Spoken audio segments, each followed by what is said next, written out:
Mahmoud Ahmadinejad's time in office is coming to an end. But Israeli Prime Minister Benjamin Netanyahu's response to Iran's new president-elect, Hassan Rouhani, has been cautious. He said, quote, "The international community should not fall into wishful thinking and be tempted to ease pressure on Iran to stop its nuclear program." Shimon Peres, the country's president, was more positive. He told Reuters, quote, "He said he will not go for these extreme policies. I'm not sure he specified his policies, but it will be better, I'm sure." And that's why the people voted for him.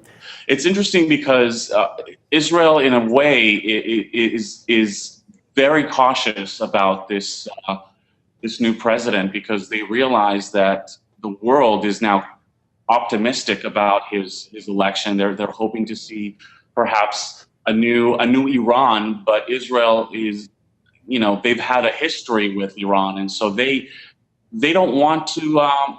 They're trying to see whether this is going to have any kind of real impact. And so in a way, and one of the things that the Israeli newspapers are talking about is that Israel is bidding a sad farewell to Ahmadinejad, who in a way was an unexpected asset to Israel because of his views, because of his denial of the Holocaust. He was ridiculed by a lot of people. And so he was the best case for Israel in the sense of convincing the world that it was time to go in there and perhaps do something about the Iranian nuclear facilities there. There are people who are, again, very cautiously optimistic, much more so than the rest of the world, because let's face it, it's too close here for people they can't afford to be too optimistic.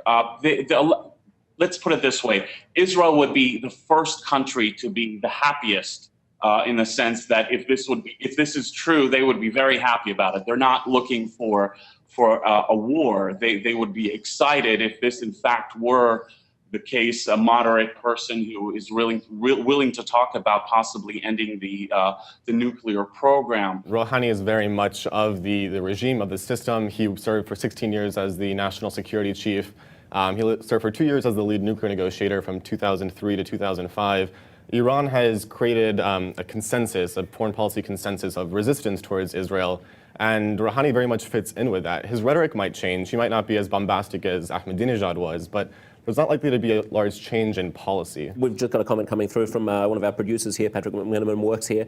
Does Rouhani's election, a move from the hardline in Iran, make it more likely or less that Israel might finally shift away from its hardline parties in the next election? You want to take that, Itai? Yeah, I mean, listen, the next elections, the right here has a mandate, and it's not likely to change in the next elections either. I think they're going to be following very closely what Rouhani is going to be doing over the next few months. And, one has to understand that it is the Ayatollah who really makes the decisions there. The fact that Rouhani won the election still doesn't mean that the Ayatollah isn't in charge. He's the person in charge. And I think what Israel needs to do right now, and everyone's expecting here in Israel, at least the leaders for them to do, is to be silent, because what happens now is Israel is the only one with that hard line against Iran, because everyone else is hoping that things would change. Of course, you need to remember that, with the Arab Spring, Israel has seen Egypt go through an interesting process and going into a radicalized Islam there. So they're worried that might happen again here, that it seems like things are getting better, but in fact they're not.